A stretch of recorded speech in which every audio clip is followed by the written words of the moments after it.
This edition of the Ridley Report is brought to you by the New Hampshire Liberty Alliance at nhliberty.org, fighting to keep the free state free. All right, so I'm summarizing what happened at my arraignment for attempting to videotape in Keene District Court. The judge has entered a not guilty plea for me when I refused to answer his question about how I plead. Well, in the Keene tradition, the way it is in Keene, officials behave much better when they're not on camera for some reason, and the judge is very amicable and professional, and the situation ends with no big hubbub about me not answering questions.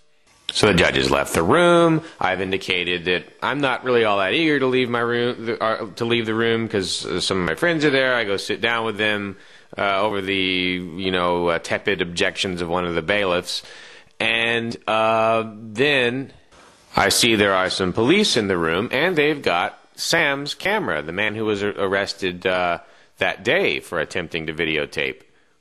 So I start questioning the police. I ask them, are you going to give that camera back to Sam? And they say that it's being held as evidence. I ask, how long are you going to hold it? And they don't seem to have an answer for me. They probably don't know. And then I notice Lee from Cheshire TV, who is sort of basically, if there's anyone there who represents the mainstream television media in Keene, that would be him. He's there, and he goes and checks on Sam's camera. I guess they let him check it to make sure it's still working and everything. And he determines that Sam's camera is probably still working okay. And he thanks the authorities for not damaging Sam's camera.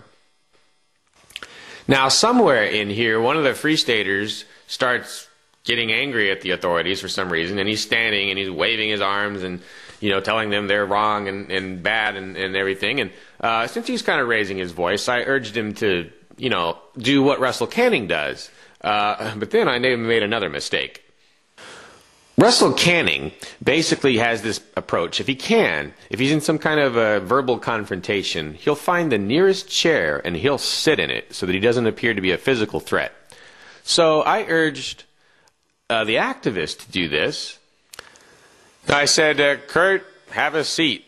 Then I realized I had just said the exact same thing that Judge Burke said in the same courtroom. And Judge Burke's not really somebody I want to imitate in that context.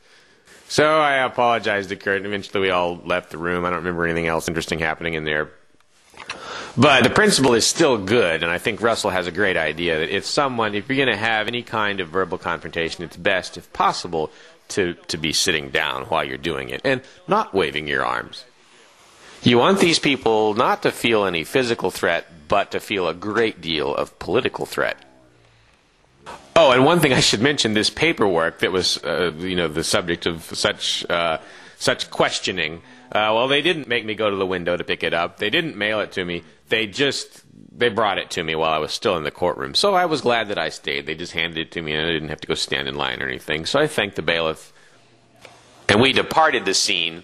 When I got outside, when the bailiff came over to me to give me the paperwork, I asked him to do me a favor, and I handed him a note that I had meant to give to the judge, which sort of explains what I will and won't do by way of cooperation. Maybe I'll read that into a separate story at some point. But basically the note says, hey, I'm happy to submit to the penalty and everything. However, the one penalty I won't submit to, or one of the penalties I won't submit to, is a fine. I will not pay a fine. Community service, no problem. Jail, no problem. But no fine. Well, what happens a day later? But I get a note from Eli Rivera, the police prosecutor, and what is his proposed plea deal? A fine. A $250 fine. Well, obviously I'll refuse to pay the fine, and that would presumably mean a jail sentence. But I'll send Eli a counteroffer. Probably by the time this video airs, I will have already sent it. A counteroffer suggesting something to the effect that I do community service. If he accepts that, then they won't have to put me in jail, and they won't have to charge the taxpayers anything. And if they put me in jail, that's fine. They're the ones hurting the taxpayers, then, not me, because I made sure to give them a way out of this without having to put me in jail. Then I think all the expense is on their head.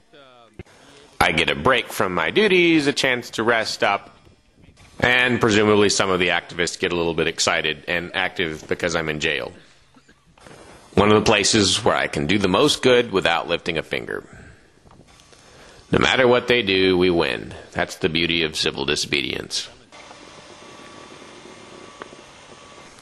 Oh, by the way, since that arraignment is just a few days before Porcupine Fest, my trial will be on June 22nd. Porcupine Fest starts on June 25th.